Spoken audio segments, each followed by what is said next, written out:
జనాభా పెంచండి, పెంచండి, పెంచండి అంటున్నారు చంద్రబాబు నాయుడు గారు. చంద్రబాబు నాయుడు గారే కాదు, విదేశాల్లో కొరియా దగ్గర నుంచి, జపాన్ దగ్గర నుంచి, ఈవెన్ చైనా కూడా ఈరోజు భలే బెనిఫిట్స్ ఇస్తామంటున్నారండి.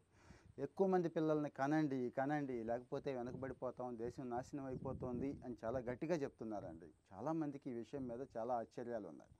రాష్ట్ర ప్రభుత్వం త్వరలో పాపులేషన్ మేనేజ్మెంట్ పాలసీ అని చెప్పి ఒక పాలసీని తీసుకురావాలి అనుకుంటుందని కొంతమందికి తెలుసండి. అసలు ఈ పాలసీలో ఏమున్నాయి ఏంటి అంటే మీరు ఆశ్చర్యపోతారు. అంటే మనం పుట్టిన దగ్గర నుంచి, అంటే మన ముందు తరాల వాళ్ళు కూడా ఎంతసేపు జనాభాని తగ్గించాలి, తక్కువ మంది పిల్లల్ని, ఎంత తక్కువ కంటే అంత మంచిది, అసలు కనకుండా ఉంటే ఇంకా బెటర్ అనేది ఒకటి వచ్చేసింది కదండి మైండ్ సెట్ మనకి. అదే ట్రాన్స్ఫార్మ్ అవుతూ అవుతూ అవుతూ ఈరోజు ఒక్కళ్ళు లేక ఇద్దరినే కంటున్నారు. కొంతమంది అయితే ఇంకాస్త అడ్వాన్స్ అయిపోయి ఆ ఒక్కళ్ళు కూడా ఎందుకు, హాయిగా ఎంజాయ్ చేద్దాం, హ్యాపీగా ఉందాం అనుకుంటున్నారు కదా. మరి ఈ పద్ధతి మారాలి, ఈ పరిస్థితి మారాలి అంటే ఏమైనా చేయగలమా? చేయలేం. పాలసీలో చేంజెస్ తీసుకురావాలి. పాలసీ అంటేనండి వీళ్ళకి ఏదైనా ప్రత్యేకమైన సౌకర్యాలు ఇవ్వాలి, బెనిఫిట్స్ ఇవ్వాలి కదండి.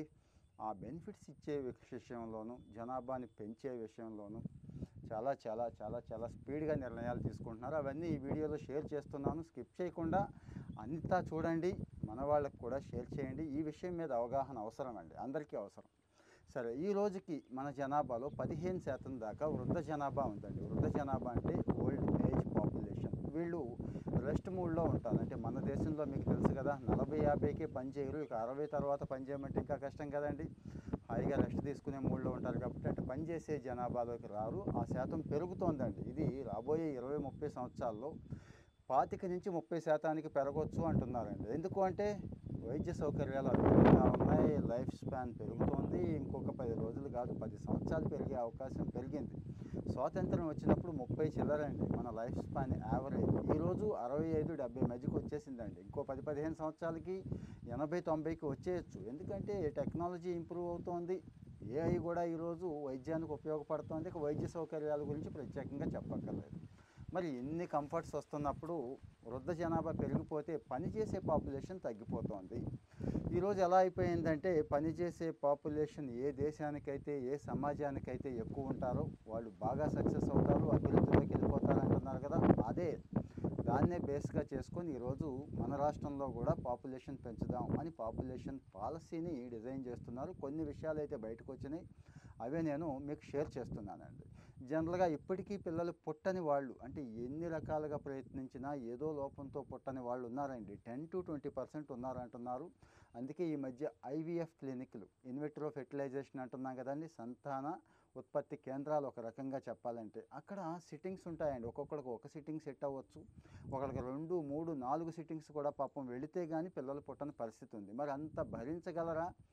ఒకళ్ళిద్దరు పిల్లలే కనలేకపోతుంటే మనం 3-4 అడుగుతున్నాం కదా. సో అలాంటి వాళ్ళకి బెనిఫిట్ ఇవ్వాలంటే ఇక్కడి నుంచి స్టార్ట్ చేస్తున్నాం. వాళ్ళకి కూడా బెనిఫిట్ ఇవ్వాలి అనే ఉద్దేశంతో ఆ సిట్టింగులకి అయ్యే ఖర్చు గవర్నమెంటే భరించాలనుకుంటోంది. సో బిడ్డలు పుట్టలేదు అని బెంగ అక్కర్లేదు. ఇప్పుడు ఎన్ని స్కీమ్స్ అయితే వస్తున్నాయో అలాగే ఇది కూడా ఒక స్కీమ్ లాగా పిల్లలు పుట్టిన వాళ్ళకి ఉపయోగపడుతుంది. త్వరలోనండి, ఇప్పటికిప్పుడు క్లెయిమ్ చేయొద్దు దయచేసి ఎవరు కూడా.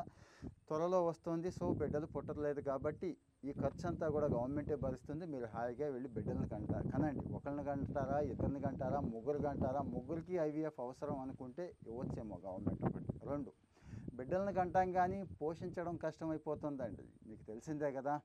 అందుకే ఒకళ్ళిద్దరు చాలు అనుకుంటుంది. సో మరి 3వ బిడ్డ కంటే ఒక 50,000 నుంచి ₹1,00,000 ఇవ్వాలని, 4వ బిడ్డ కంటే వాళ్ళకు కూడా ఇవ్వాలని గవర్నమెంట్ డిసైడ్ అయిపోయిందండి. అంటే ఆ బిడ్డ వాల్యూ మనం 50,000 ₹1,00,000తో కట్టడం కాదు, భవిష్యత్తులో అతని సమాజానికి, ఆ కుటుంబానికి కూడా అంత పనికొస్తాడు అని చెప్పి. తర్వాత వచ్చి ఇక ఈ పోషించే క్రమంలో ఇద్దరు ఉద్యోగస్తులైతే ఎంత కష్టమైపోతుందండి పనిచేసే క్రమంలో. సో క్రష్లు ఉండాలి ఎక్కడికక్కడ, అటు గవర్నమెంట్ ఆఫీసుల్లోనూ, ప్రైవేట్ ఆఫీసుల్లోనూ, చిన్న చిన్న ఆఫీసుల్లో కూడా ఈ బిడ్డలను చూసుకోవడానికి, అంటే 3 ఏళ్ల దాకా ఈ బిడ్డలను సాకడానికి ఒక సదుపాయం ఉండాలి కదండి. అక్కడే మంచి క్రష్ ఏర్పాటు చేసి, మంచి హైజీన్ ఇచ్చి, మంచి ఫుడ్ ఇచ్చి, ఆ బెనిఫిట్ కూడా ఇవ్వాలి అని చెప్పి గవర్నమెంట్ ఆలోచిస్తోంది. ఇక్కడ ఈ ఆలోచనలన్నీ గవర్నమెంట్కి ఉన్నవి. అంటే పాలసీ డిజైన్ చేస్తున్నప్పుడు ఇవన్నీ వస్తున్నాయి. మీరు కూడా ఏవైనా మంచి విషయాలు షేర్ చేస్తారని, అది ఉంటే బాగుంటుంది, ఇది ఉంటే బాగుంటుంది, ఇక్కడెక్కడ ఇబ్బందులు ఉన్నాయండి అని చెప్పండి దయచేసి. మీకు మనసులోకి వచ్చిన ఆలోచనలు కూడా కాస్త షేర్ చేసుకుంటే గవర్నమెంట్ దాకా వెళతాయండి, ఇలాంటి ఆలోచనలు వెళతాయి. అంటే ఈ వీడియో ఎవరు చూస్తారులే అని అనుకోవద్దు. పాలసీ రిలేటెడ్ ఇష్యూస్ కదా, గట్టిగా ఎక్కువ మంది చూసి గట్టిగా ఎక్కువ మంది అభిప్రాయాలు చెప్తే అది గవర్నమెంట్కి వెళుతోంది, అందరికి కూడా ఇది బెనిఫిట్ అవుతుంది కదండి. సో మరి ఐవీఎఫ్ అక్కడ ఇస్తారని చెప్పాం, క్రష్లు పెట్టిస్తారని చెప్పాం, అలాగే డబ్బులు కూడా ఎంత ఇస్తారో చెప్పాం కదండి.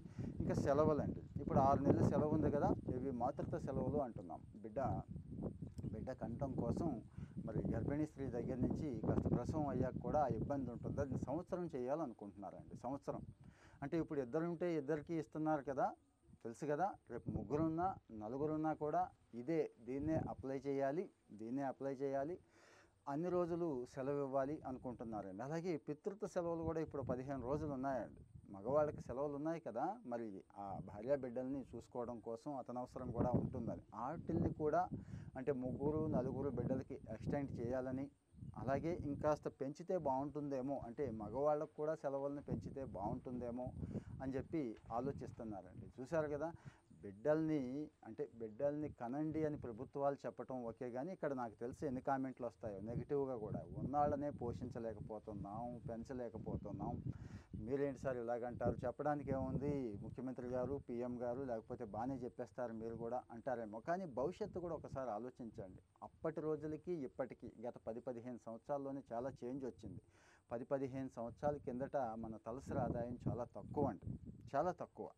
పని దొరకని వాళ్ళు, తిండి లేని వాళ్ళు, ఒరిస్సా ప్రాంతంలో మామిడి టెంకల్ని గంజిగా కాసుకొని తాగుతూ చనిపోయిన వాళ్ళు, అంటే మాల్న్యూట్రిషన్ బారిన పడిన వాళ్ళని చూసేవాళ్ళం. ఈరోజు ఆ మాల్న్యూట్రిషన్ లేదు, ఆ స్థాయి పేదరికం అయితే లేదు. మరీ ఎక్కడో 1-2 చోట ఉంటే ఉండొచ్చు, కానీ పర్వాలేదు, బాగానే ఉన్నాం, బిడ్డల్ని పోషించుకోగలుగుతున్నాం, వైద్య సౌకర్యాలు కూడా బాగానే అందుతున్నాయి. మనం పని చేసుకోవాలి అనుకుంటే, కష్టపడాలనుకుంటే రోజుకు 500 నుంచి 1000 రూపాయలు పని, మామూలు వాళ్ళ గురించి చెప్తున్నా, దొరుకుతోంది. అంటే ఎంతసేపు నాకు ఆ ఉద్యోగమే కావాలి, అంత జీతమే కావాలనేవాళ్ళు ఖాళీగా ఉండిపోతున్నారు. కానీ ఏ పనైనా పర్వాలేదు, ఏదో ఎలక్ట్రీషియన్ దగ్గర నుంచి, ఏసీ మెకానిక్ దగ్గర నుంచి, కార్పెంటరీ దగ్గర నుంచి, ఎందుకు వీటిని అంటున్నానంటే ఈరోజు యూఎస్లో కూడా ట్రెండ్ మారిందండి.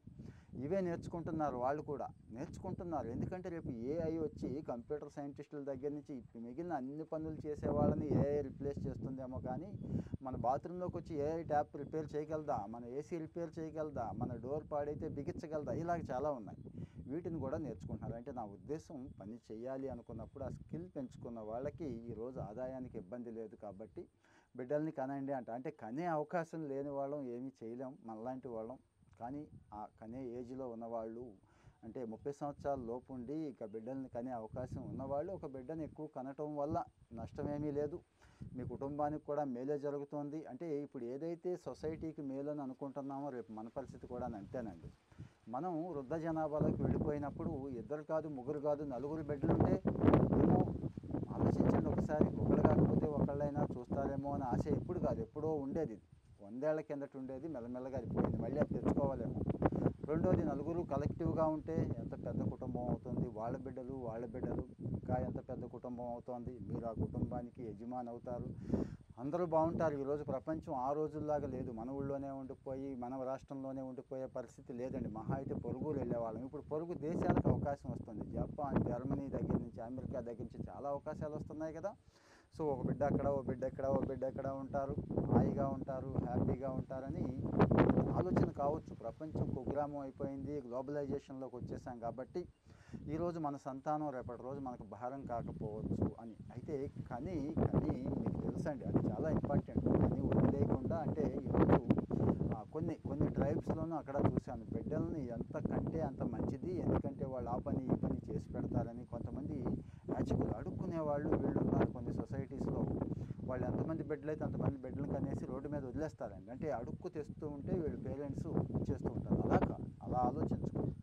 ఆ బిడ్డని మన కుటుంబానికి, సొసైటీకి ఉపయోగపడేవాళ్ళలాగా, ముందు వాడు ఉపయోగపడేవాళ్ళగా, వాడి స్కిల్ని వాడు ఇంప్రూవ్ చేసుకునేలాగా, వాడికి కాస్త మంచి చదువు, మంచి లక్షణాలు నేర్పగలిగే స్థాయి అయితే మనకు ఉందనుకుంటున్నాను.